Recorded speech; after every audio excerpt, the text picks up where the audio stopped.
Fala pessoal, bem-vindos a mais um FX Cast. Eu sou o Diego Mendes, Head de Investimentos aqui na assessoria da FX. Estou aqui com o Carlos Eduardo, o Cadu. Olá pessoal, oi Diego, Beleza. Oi Lucas, beleza? Estou aqui também com o Lucas Dias, que é da Geocapital, uma gestora de fundos de investimentos. Hoje a gente vai falar um pouquinho sobre o cenário internacional e como a gestora faz a alocação dos seus investimentos, os investimentos dos clientes da gestora, né? E, bem-vindo, Lucas, tudo bem? Obrigado pelo convite de vocês. Eu acho que é super legal a gente estar falando aqui do tema. Investimento internacional é super importante. Acho que vale a pena dar um briefing de quem é a GEL, de quanto tempo a gente já está. A GEL já tem um pouquinho mais aí de 9 anos. A gente entrou no nosso 10º ano agora, né? Começamos lá em 2013.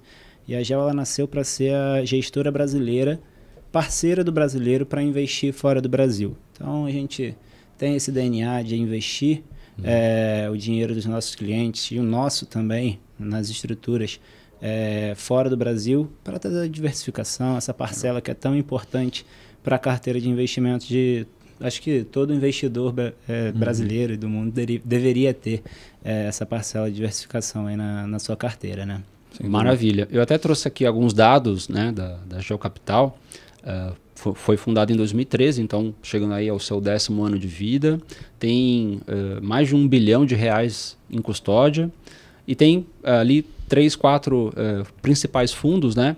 Todos disponíveis também aí na plataforma da XP, que é o GEL Empresas, disponível na versão ali real, dolarizado, né? Fundo que também está disponível na Previdência e é exclusivo para você, cliente da XP. E também o GEL Smart Beta, né? Todos esses são fundos para investidores qualificados, né? Para você que não sabe, o investidor qualificado é aquele que possui 1 milhão ou mais em investimentos, né? Declarados, né? Então existe o investidor geral, que tem até 1 milhão, né? O investidor qualificado, que tem 1 milhão ou mais, e tem também o investidor profissional, né? Que tem mais de 10 milhões em investimentos, ou também quem é do mercado financeiro acaba recebendo essa titularidade aí, né? Bom, muito bem. E a gestora é uma gestora, como você bem falou, né? Uma gestora 100% focada em fundos no exterior, né?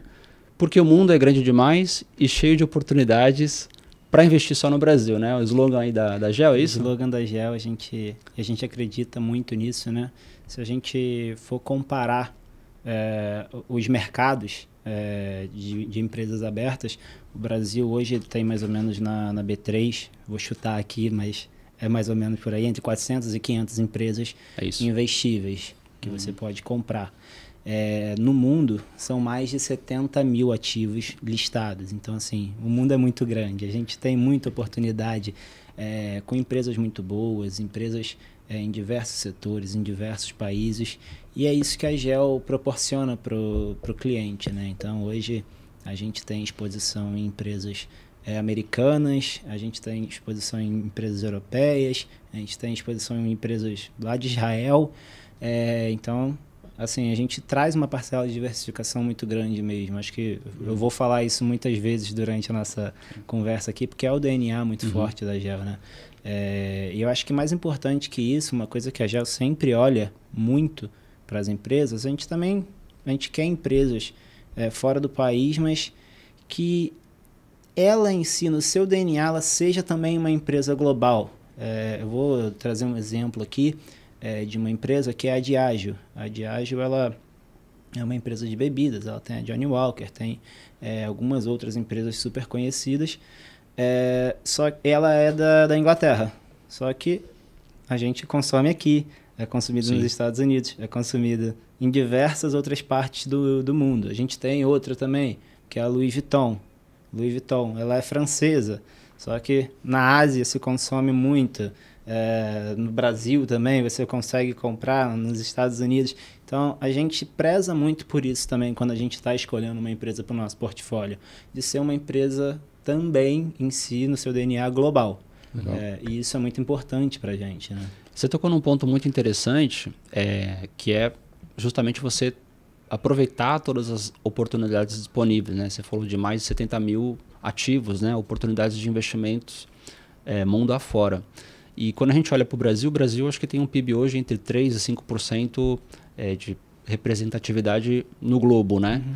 Então, temos, sim, muitas oportunidades no mercado interno, mas, poxa, lá fora tem muito mais, né? E como gestora de fundos de investimentos, essa é uma dúvida que eu tenho. Como olhar para todo esse universo de 70 mil oportunidades, né? Como que lá dentro é feito esse trabalho? É feito de forma humana mesmo? Você tem lá uma equipe grande que faz, enfim, análise, cada um tem ali uma squad, não sei, responsável tal, por uma caixinha determinada, sei lá, uma squad olha para a América, outra para a Europa e assim por diante. Ou vocês também usam análise quantitativa, né, para otimizar ali a análise dessas informações que são muitas, né? Como é que funciona um pouco essa dinâmica de poder analisar e conseguir decidir por uma alocação eficiente para o cliente que é cotista do fundo? Legal, acho que pergunta assim perfeita. 70 mil ativos é muita coisa, não existe braço humano para fazer isso tudo e olhar todas essas empresas, mas a gente também não usa nada quantitativo para olhar isso. É tudo humano, só que o que a gente faz é montar um universo de cobertura para ter certeza que ali hoje no nosso universo de cobertura a gente tem entre 60 e 70 empresas que a gente quer olhar e saber muito a fundo se essas empresas elas possuem uma qualidade muito boa, se elas são dominantes dentro do seu mercado. E para isso a gente montou um scorecard. Então a gente bota alguns filtros dentro dele. A gente tem 3 pilares que para a gente, empresas de qualidade e dominantes, elas precisam ter, que é poder de preço, crescimento e cultura de dono. Então tem que ter isso. E aí a gente quebra um pouquinho mais. A gente bota 11 subcritérios para todos esses três pilares. E aí a gente vai dando nota. Então, uma empresa que tem um poder de preço muito bom, a gente quer olhar para a margem bruta, para as vantagens competitivas dessa empresa, aí na questão do crescimento.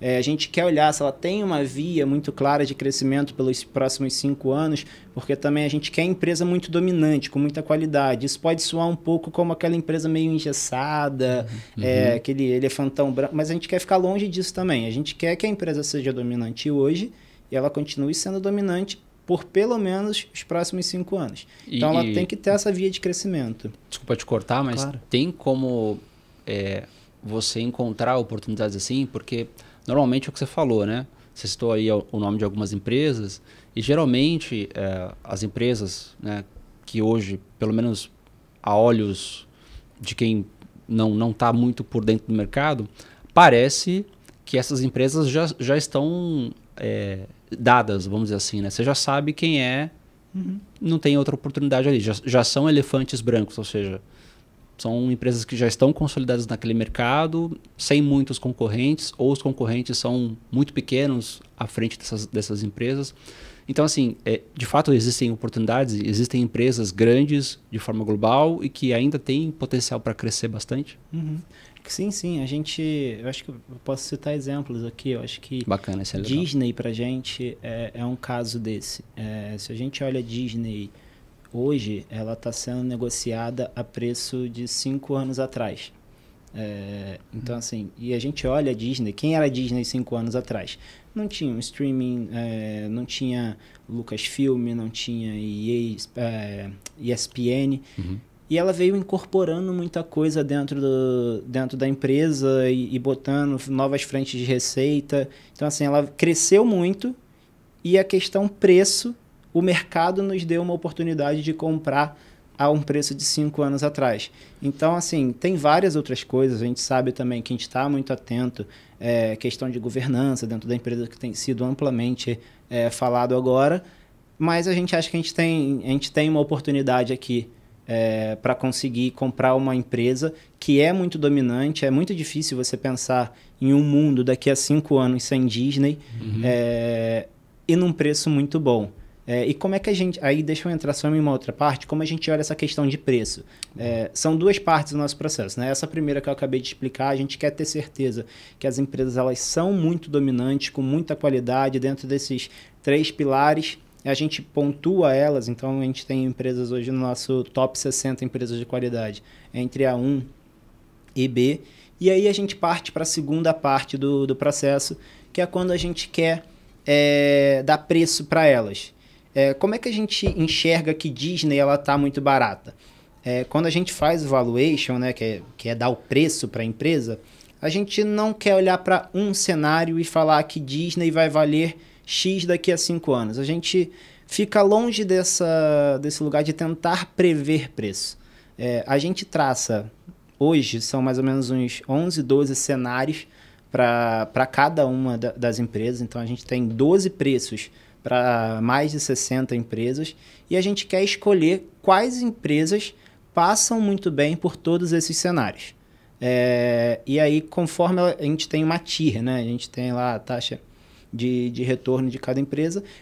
Quando ela vai ficando muito atrativa em todos os cenários, a gente vai vendo um retorno muito bom em todos esses cenários que a gente traça, essa é a empresa que a gente quer ter mais. Por exemplo, Disney nos parece muito barata em todos os cenários que a gente traça para ela. E são cenários como cenário de recessão, cenários um pouco mais macro. Assim, a Gel ela é super longe de ser uma casa macro, ela é super dentro da empresa, olhando para dentro do ativo mesmo, mas a gente sabe que também importa, então a gente, pelo que o mercado vem nos dando, a gente traça preços ali. Hoje o nosso cenário base é um cenário de recessão, que a gente vem chamando de soft landing, diferente um pouquinho do mercado. Já é um cenário recessivo, mas é uma recessão um pouco mais branda. Esse é o nosso cenário base, que a gente traça o preço para todas as empresas dentro desse portfólio. E a gente está vendo empresas muito baratas aqui, como Disney. Então, outro exemplo grande é Netflix também, mas pode falar. Só interrompendo, né? Voltando no caso da Disney, é isso mesmo que você falou, né? É uma empresa que tem receita em toda a parte do mundo, né? Agora com streaming ainda cresceu o market share dela, né? Então, tomou lugar de Netflix. Eu acho que, se não me engano, chegou a ter mais assinantes que Netflix, né? Por um período, não sei como é que está agora. Mas é uma empresa bem diversificada em setor, né? Ela está no setor de parque, streaming, esporte também agora, né? Tem receita em diversos lugares, então é um exemplo perfeito disso, né? Aí a precificação condizente, né, barata, acho que realmente torna bem atrativo mesmo, né? Se eu tiver então que fazer um resumo da forma como vocês analisam toda essa gama enorme de oportunidades, basicamente vocês começam então com filtros, né, de empresas que têm o potencial ali, dado o critério que a GEL dá, e dentro dessa seleção, que eu acredito que ainda seja uma seleção bem grande, né, de oportunidades ali de investimento, vocês colocam vários cenários e a empresa que adere ou consegue eventualmente passar bem por todos esses cenários é a empresa onde onde a gestora vai aplicar. É isso? Exatamente. Hoje, como você falou, né, a gente passa várias empresas por esses critérios. Então, hoje, desde o início, a gente já olhou um pouco mais de 700 empresas e a gente pontuou ela lá na primeira parte do filtro. E aí sai ali o universo investível hoje de 60, 70 empresas mais ou menos. Tem algum filtro de setor, assim, esse setor a gente não olha nem ferrando, esse setor é muito bom. Tem algum específico, assim?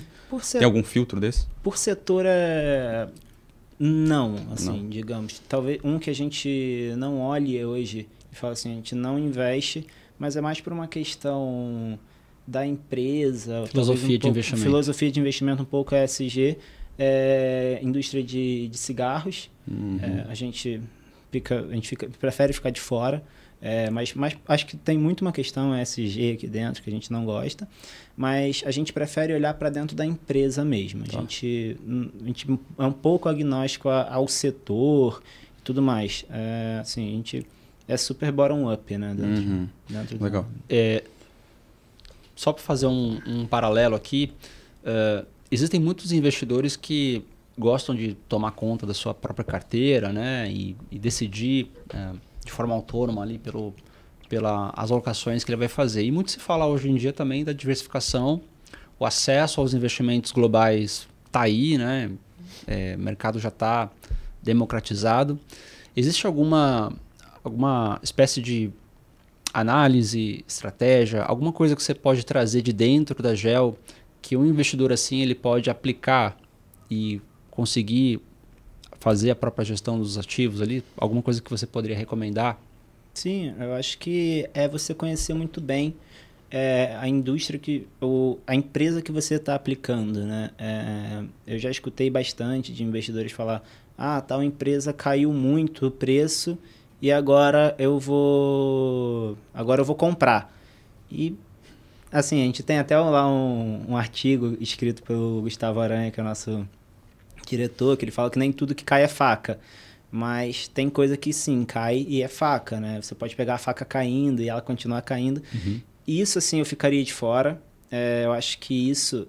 Você tem que conhecer muito bem a empresa, conhecer o que ela faz, de fato, onde está a receita dessa empresa. Então, assim, eu acho que são muitos filtros para aplicar para você conhecer uma empresa.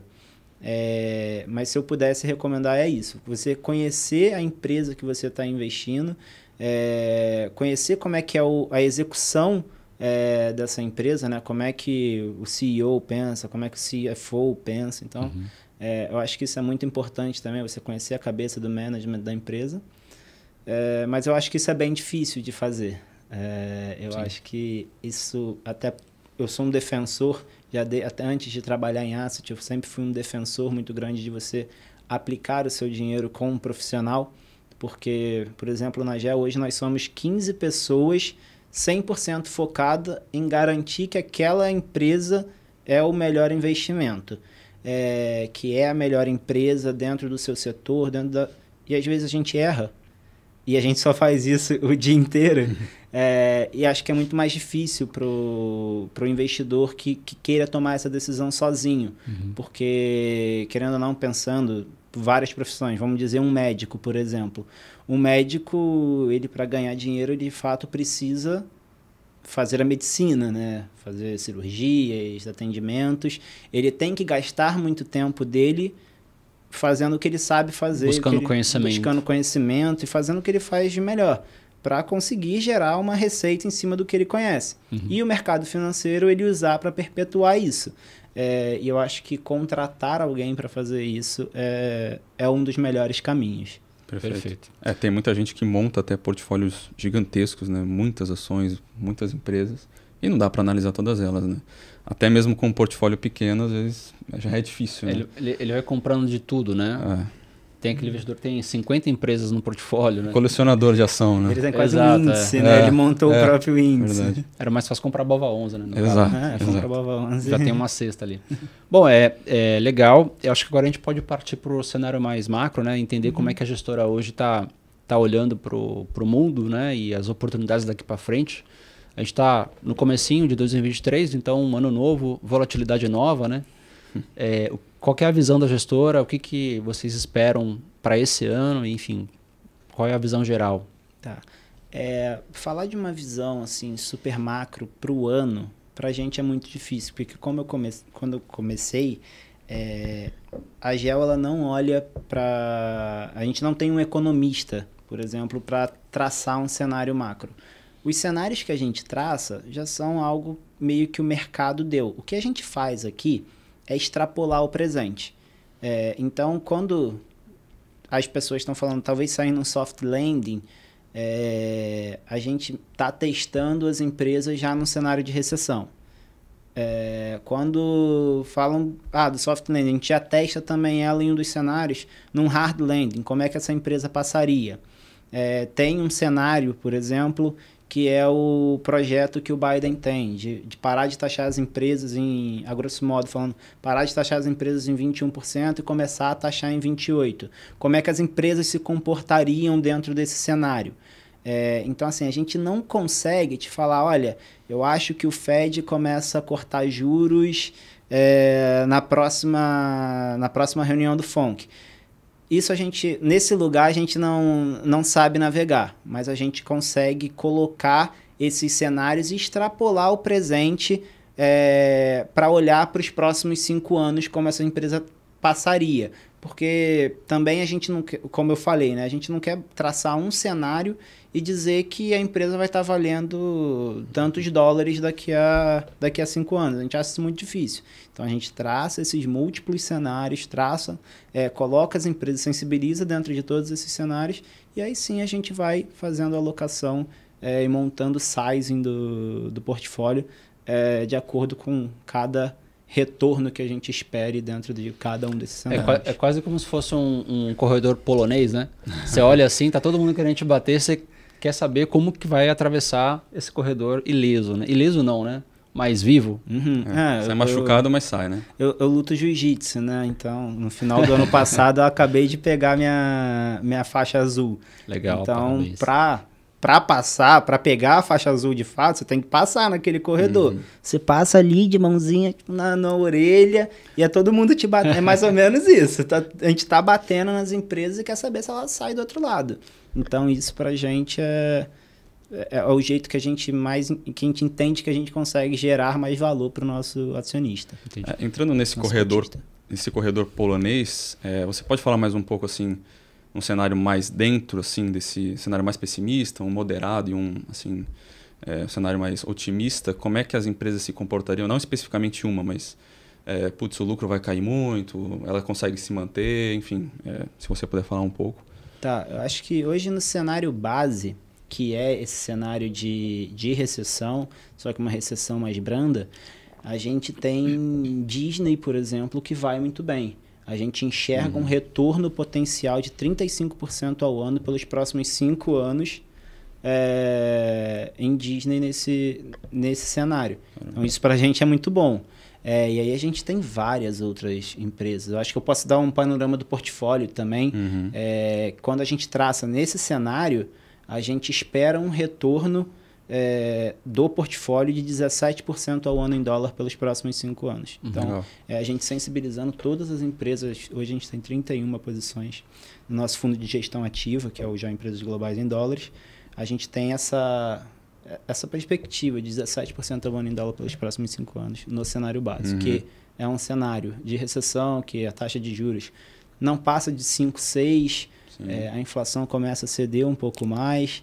Que é o cenário assim mais propício, mais né? propício, mais provável de acontecer, né? E assim, acho que talvez o mercado já precificou esse mercado, né, também, porque a gente vê acontecendo, teve a reunião do Fed ontem, parece que teve alguns indícios sobre isso. Então... E o cenário assim, mais pessimista ainda tem um retorno bom, atrativo? As empresas ainda têm múltiplos atrativos? No pessimista, sim. A gente ainda enxerga... Aí eu não vou saber de cabeça agora qual seria o retorno, mas tem alguns cenários até um pouco mais otimistas que esse. Tem cenário que a gente enxerga 20%, 22% de retorno ao ano pelos próximos 5 anos, em dólar. Né? Eu queria entender, você tem falado bastante de recessão, mas eu queria entender, além desse ponto, que é um ponto super falado, né, e dado já no mercado desde o ano passado, o que mais preocupa, né, a GEL, né, no sentido que vocês têm ouvido do mercado gritar e naquilo que vocês estão testando as empresas. Então, a gente sabe que tem guerra, tem China fechada, né, reabrindo agora, enfim, o que mais... que pontos mais importantes vocês têm olhado para testar aí as empresas de investimento nesses cenários? Eu acho que o pior cenário agora acho que seria o hard landing mesmo, né? O Fed não está certo agora e ter que pesar mais a mão em juros pelos próximos meses. Esse cenário a gente acredita que estressaria bastante Ele é o top 1 ali, né? É o mais importante. Hoje a gente tem um cenário que a gente dá um peso de 20% disso acontecer. Tá. Então, nesse cenário, as coisas estariam... Ainda tem uma tiro atrativa, ainda assim, mas é um cenário um pouco pior. Ninguém quer ver, né, esse cenário acontecer. A gente coloca ele lá, mas a gente não quer ver ele acontecer. Legal. Quer fazer mais uma pergunta, Cadu? Não. Esse assunto de recessão é um assunto que dá para entrar bem nele, né? A gente teve aumento de juros aí ontem, né? Ontem não, né? Recentemente. E é um cenário que já está precificado, né? cenário que está precificado em 5%, como a gente falou, né? Ele funciona como bandas lá, né? Mas é um cenário base. E as empresas tendem a não sofrer tanto porque já está precificado também, né? Nesse cenário base. Então... Uma coisa que a gente tem falado bastante na GEL agora é que a gente não sabe do mercado, né? A gente não sabe o que acontece com o mercado. A gente quer ter muita certeza do que acontece com as nossas empresas. Sim. Então, nas nossas empresas, a gente consegue colocar uma boa perspectiva de retorno pelos próximos 5 anos, nesse cenário básico que eu falei. Mas dentro do S&P ainda pode ter coisa que está caro ainda também. Né? E a gente está olhando para o curto prazo também, né? O fundo tem um foco de médio e longo prazo. De né? 3 a 5 anos. Então a gente está olhando para 1 ano agora, né? Recessão, juros, então tem muito pela frente, né? Queria te perguntar, Lucas, a gente tem passado por um movimento de massa, né, resgatando, muitos investidores resgatando os seus fundos de renda variável e migrando para renda fixa aqui no Brasil, né, dado que a taxa Selic está bem alta. Né? O que você poderia dizer para esse tipo de investidor que, poxa, tem sim sofrido bastante, né, desde o início da pandemia ali, né? 2020, 2021, 2022, ano passado foi bem difícil, né? O cara não aguenta, né? Ficar tanto tempo assim sofrendo na renda variável e naturalmente ele acaba querendo migrar para a renda fixa. Mas talvez esse não seja o melhor momento, né? Mas o que você pode dizer para esse investidor que já saiu ou está pensando em sair dos fundos dele ou das posições de ações, enfim, que ele venha a ter, para ir para a renda fixa?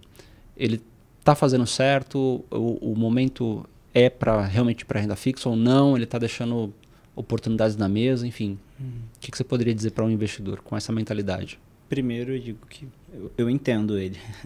É complicado. Foram anos difíceis. Apesar que para internacional, 2020, 2021 foram bons anos.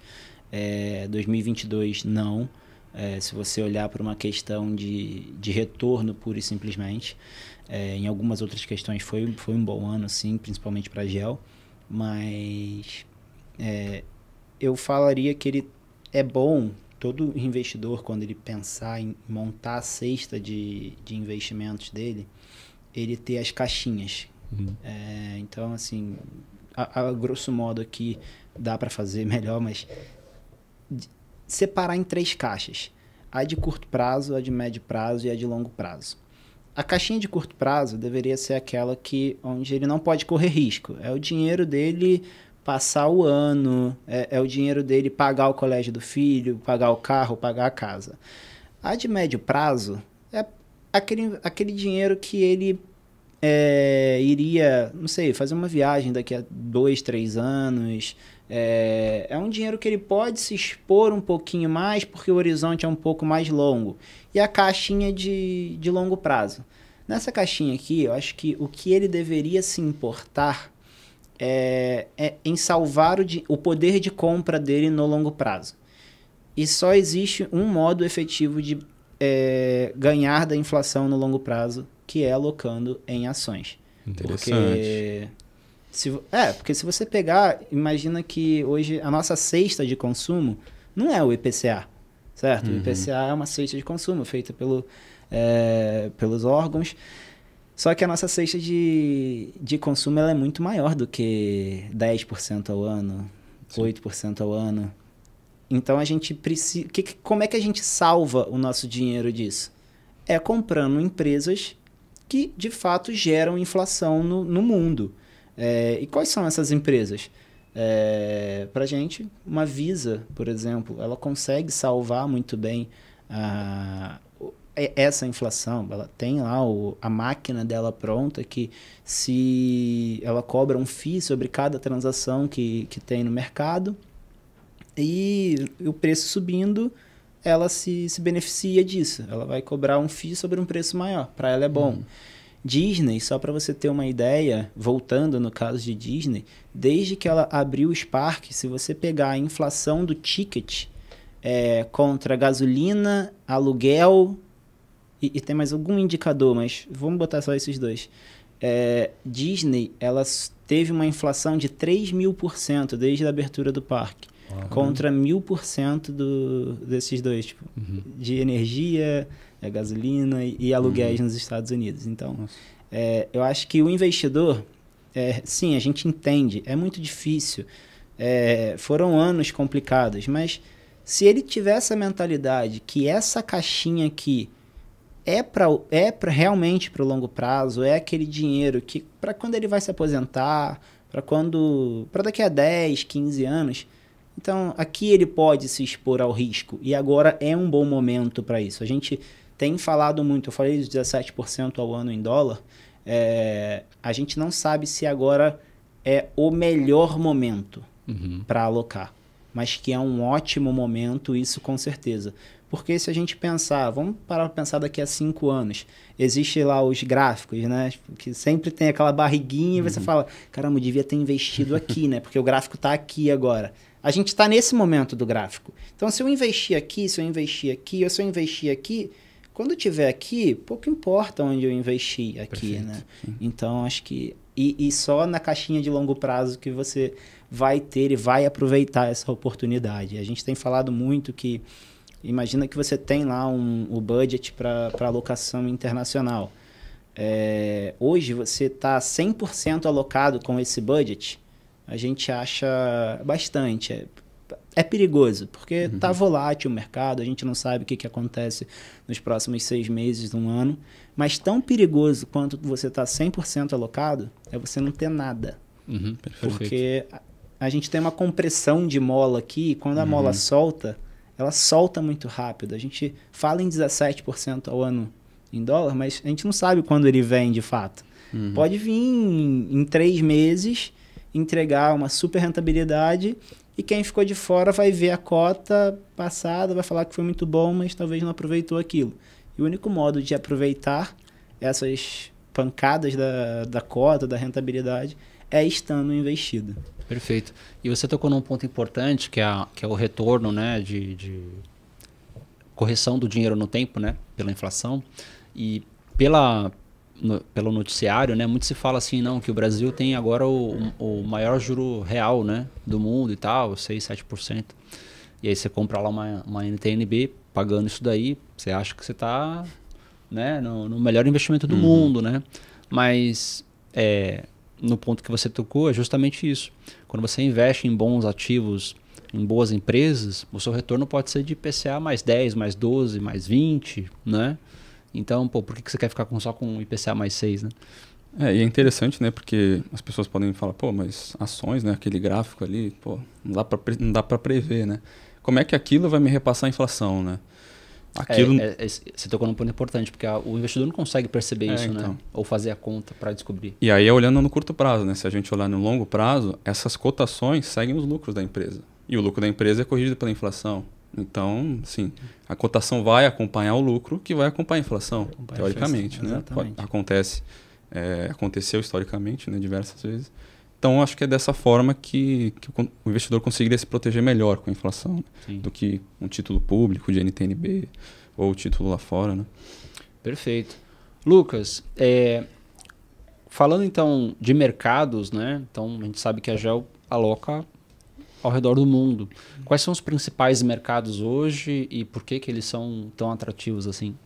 Numa visão local, onde está a sede da empresa, a gente faz um corte aqui, 70 Estados Unidos, 30 Europa.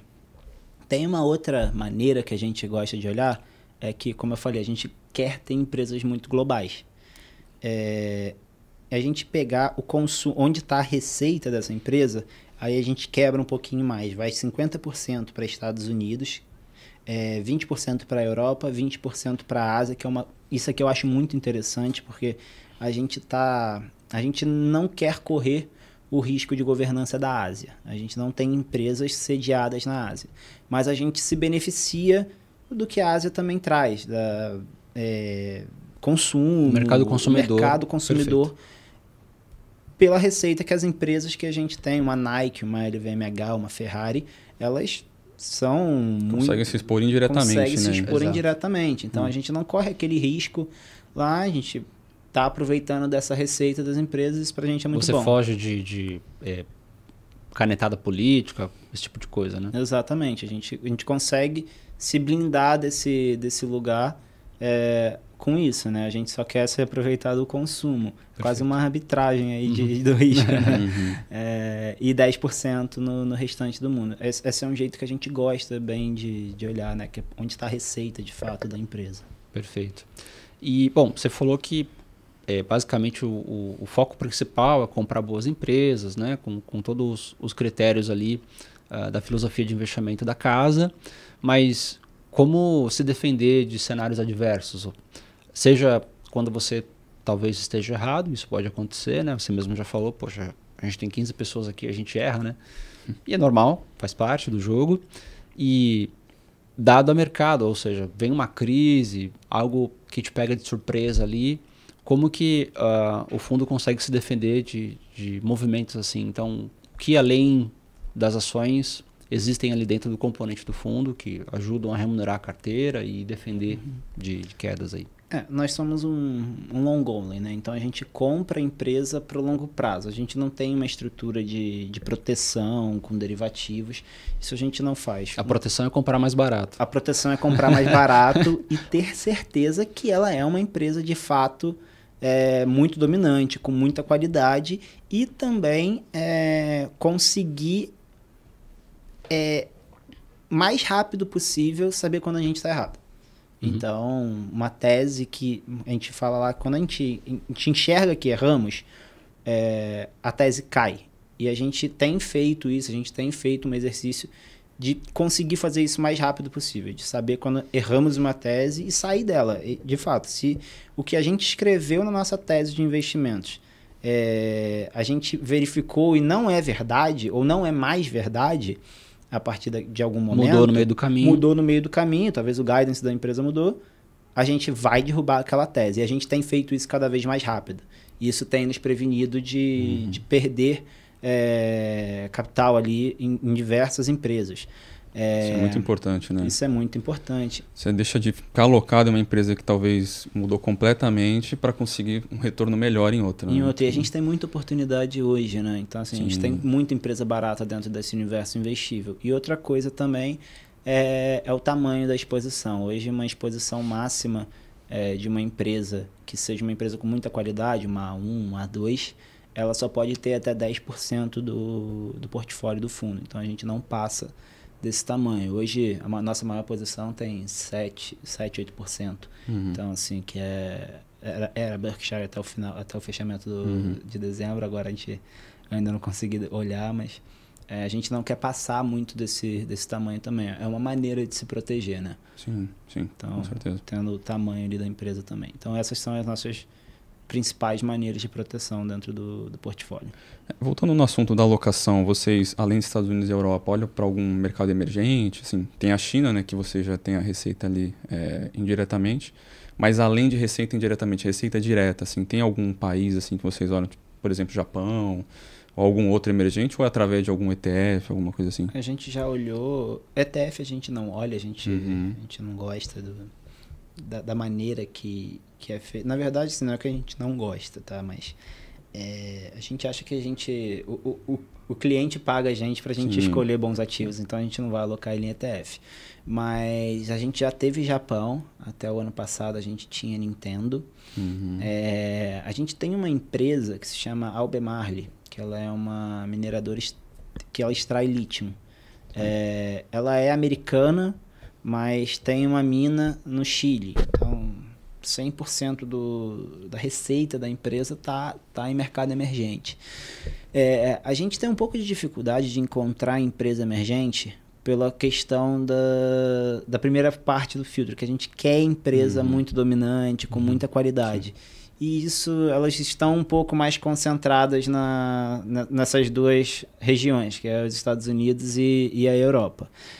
A gente não tem nada no mandato que diga que a gente não pode alocar em emergente. A única coisa que está escrito no mandato que a gente não pode fazer é alocar no Brasil. E muito por uma questão de trazer diversificação de fato para a carteira do cliente brasileiro. Não que a gente não goste, a gente tem vários conhecidos do mercado que fazem isso muito bem. Estratégia, então a gente deixa para eles. Mas a gente só não consegue, a gente ainda não tem emergente dentro da carteira agora, muito por essa questão de a gente conseguir ter certeza que a empresa ela é muito dominante, com muita qualidade. Legal, bacana. Perfeito. Bom, então falando de Brasil, não tem o que falar. Vocês não têm posição, nem visão, nem, enfim. Não, do Brasil não. De fato, a gente não consegue ter um call nem de empresa, a gente não consegue falar do macro lá de fora, muito menos do daqui. E acho que isso é muito pelo que eu acabei de falar, né? É mais para trazer essa diversificação para o cliente, para a gente ter certeza que o que a gente está fazendo, ele não vai ter em outro lugar na carteira, pode até ter em outro fundo, em algum ETF que ele compre, mas a gente quer dar essa diversificação internacional de fato para ele, né? Maravilha. Bom, a GEL tem 10 anos, né, de história. Você tem algum case ou alguns, talvez 2, 3 cases que você possa contar para a gente, assim, cases de sucesso, enfim? Eu acho que ano passado foi um ano bom para falar disso. Primeiro, Netflix, que a gente já olhava Netflix há algum tempo. Se a gente pegar em big pictures ali, Netflix caiu 70% no ano, e a gente conseguiu comprar em momentos muito bons. Então a gente começa a comprar ali na casa dos seus $150 e agora já está 300 e algum pouquinho, que não lembro, mas eu acho que um caso bem legal também é Nike, que é uma empresa super consolidada, acho que até naquilo que a gente falou, né? Como conseguir ganhar dinheiro com uma empresa que já parece estar lá e não já é grande, parece um elefantão branco. Nike, ano passado, se a gente pegar também, a gente tem até um artigo sobre isso, tá escrito, tá disponível no nosso site. Se a gente pegar também a janela do ano passado de Nike, ela caiu ali na casa de 30%. Só que com a GEL é preço contra preço, isso que eu vou falar, não foi contribuição dentro da cota do fundo, mas se a gente pegar o quanto a gente comprou e o quanto a gente vendeu, a gente teve ali aproximadamente 14% positivo de rentabilidade, numa empresa que caiu 30%.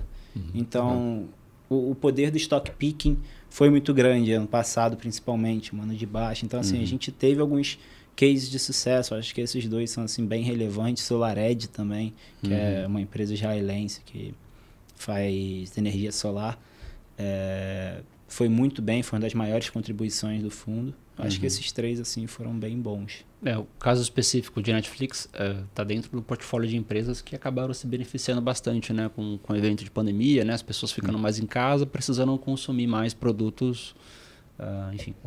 E é um cenário agora que é botado na ponta do lápis, né, porque antes a gente não imaginava que pudesse acontecer algo assim, né. E agora sempre está na conta do cenário, seria o pior cenário de novo, né, de acontecer. Então, tem que olhar para essas empresas que se beneficiem desses cenários também, né? Sim. Para esse ano, existem alguns setores que a GEL acha mais interessantes para se investir, ou esse tipo de critério não está dentro do filtro de vocês? Esse tipo de critério... É pela empresa e não pelo setor? É pela empresa, exato. A gente... de fato, assim, a gente não olha e fala assim, eu acho que o setor de mídia esse ano vai... Sendo bom, dando dinheiro, a gente topa investir. Sendo bom, dando dinheiro, a gente topa investir dentro de todos aqueles critérios que a gente falou. Porque, assim, quando a gente vai falar de setor, tem que falar muito de macro, né? E como a gente não tem essa pessoa para falar sobre isso, a gente prefere ficar de fora e olhar e ter muita certeza que aquela empresa é um bom investimento. Perfeito. Cadu, você tem mais alguma pergunta aí? Não. Aqui eu já perguntei bastante. Maravilha. Bom, então a gente vai caminhando para o final. E, Lucas, eu queria fazer assim pedir para você fazer uma recomendação para os nossos ouvintes, né? Vou chamar de call de compra e call de venda, mas você não precisa necessariamente recomendar ali. Vai botar ele na fogueira. Uma ação, né? Porque você não pode fazer isso. Mas você pode falar, um livro que eu recomendo você ler, como call de compra, um livro que eu recomendo você não ler, ou alguma atitude de investimento que você recomenda ou desrecomenda. Então, pensa aí um call de compra e um call de venda que você daria para quem é investidor e ama esse mundo, né? Tá, um livro muito interessante, eu li, até foi tema do meu TCC, é o... Cara, eu tenho que lembrar o nome do livro agora, foi meu tema de TCC, eu esqueci. Lembra o autor? É do Taleb. Taleb. Iludidos pelo Acaso, Antifrágil. Antifrágil. É um livro que fala muito sobre uma estratégia de investimento que é bem legal, assim, tá? Ele se expõe bastante a empresas que podem dar uma rentabilidade muito grande. Assim, é bem legal, acho que é um call de compra. Esse eu acho que é muito legal para você formar uma filosofia também, começar a entender como funciona um pouquinho do mundo de investimentos. E um call de venda, eu acho que a gente viu alguns cenários aqui no Brasil nessas últimas semanas que foram bem desafiador para o mercado financeiro e para o investidor. E eu recebi algumas questões compra ou não compro, que foram empresas caindo na casa dos seus 70%, 80%, e as pessoas perguntando, será que é um bom momento de comprar? Será que agora não... E eu falo, olha, não sei, realmente, eu não conheço a empresa, eu não conheço os números, o management. Se você também não conhece, eu acho que você deveria ficar de fora. Então, assim, eu acho que a gente até falou, né, uma recomendação para o cliente, não entra nesse lugar de, se você não conhece, não vai. Talvez uma ação que você não compre também pode ser um bom investimento. Então, antes de fazer qualquer coisa no mercado, conheça bem. Então, esse de olhar e comprar só pelo preço, acho que é meu call de venda. Seguir recomendação de amigo, né? Seguir recomendação de amigo. Olhar notícia positiva no Instagram lá e comprar só por conta da notícia. Aí já não é mais investimento, né? Torcedor. Cara, vira torcedor. Exatamente. Putz, comprei, espero que suba. Sabia que é uma coisa que o Oliver, que é um dos nossos gestores lá na Agile, ele fala muito. A gente tem que ficar longe. Isso é extremamente importante. A gente tem que ficar longe, quando a gente tem ações na nossa carteira, de virar torcedor. Nós temos que ser investidores. Perfeito. Ter racionalidade na hora de comprar, na hora de vender. Nunca ser torcedor. Você está vendo a tese dando errado e fala, não, tem que voltar, tem que voltar. É acreditar nos fundamentos e não no preço, né? Exatamente. Sim. Perfeito. Você mencionou Antifrágil, né? Cara, para ler Antifrágil tem que ser bom de leitura, tem que gostar de ler, né? Porque é um livro bem grande, é uma bíblia. É bem grande, tem algumas partes que é um pouco complexa, mas ele coloca em várias situações históricas até. E o Taleb é um filósofo, né? Então, imagina você ler um livro de filosofia assim, dessa lapa. Ele é bem... É difícil. Bem grande. Tem um aqui também que tá até no meu... Tá até aqui tá do seu lado vista, aí. Tá do meu lado aqui, que é do Ray Dalio, que é o Princípios. Acho que é um livro muito bom também, até para quem talvez esteja começando no mercado financeiro. É um bom call de compra também. E eu ia te perguntar justamente isso, assim, para a gente finalizar. 2 ou 3 princípios que você considera importantes para se investir, sejam princípios que você segue ou que você aprendeu ali dentro com o pessoal da GEL.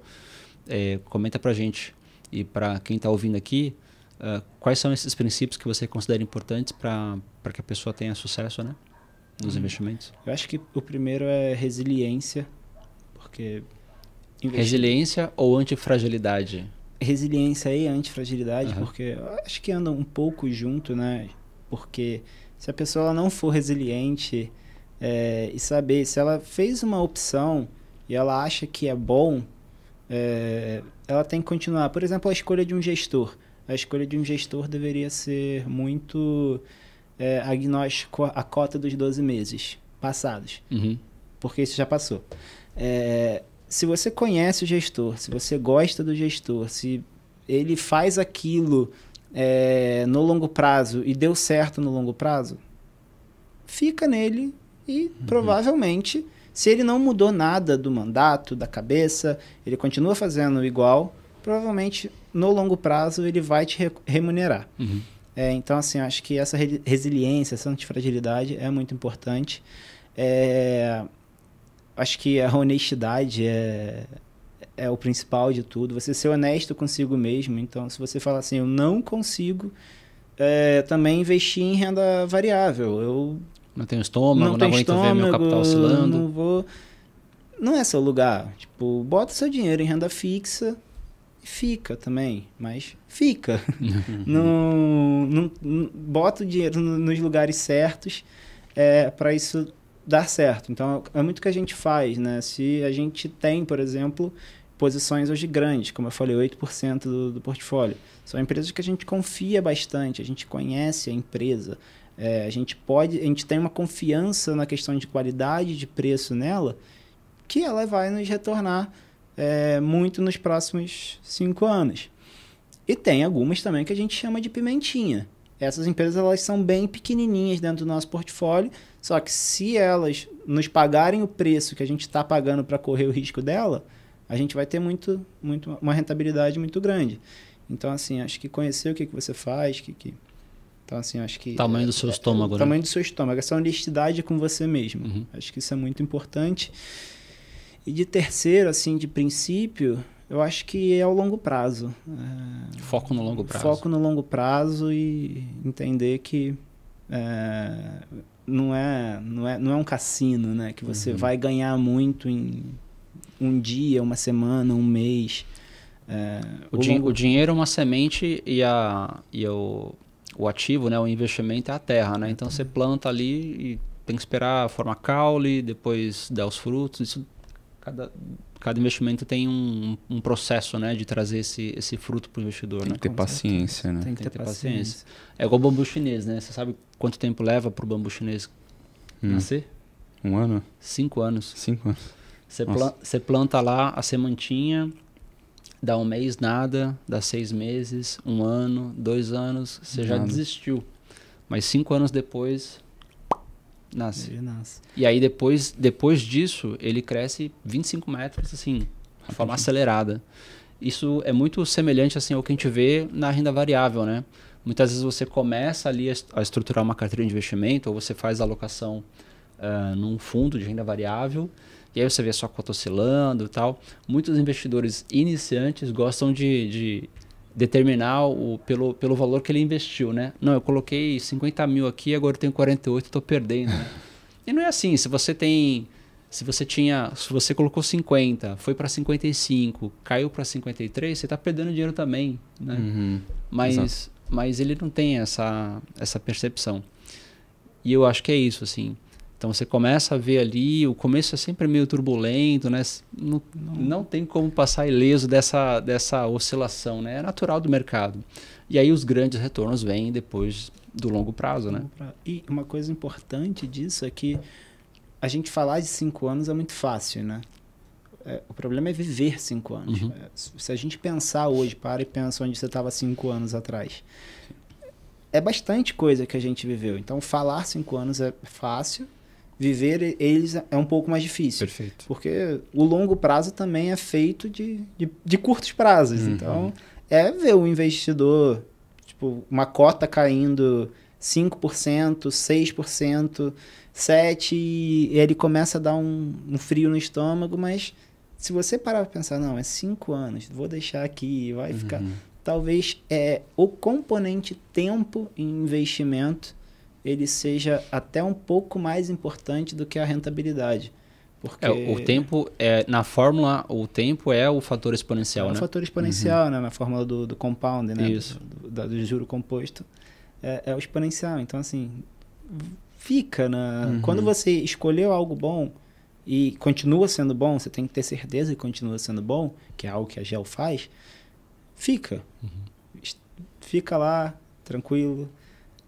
Esquece daquilo um pouco. Acho que também uma coisa, a gente tem muita informação. Por um lado é muito bom ter muita informação. Sim. Por outro te deixa um pouco apavorado também. Sim. Então... cria uma obesidade mental, né? E você acaba meio que sem saber o que fazer com tanta informação que você recebe.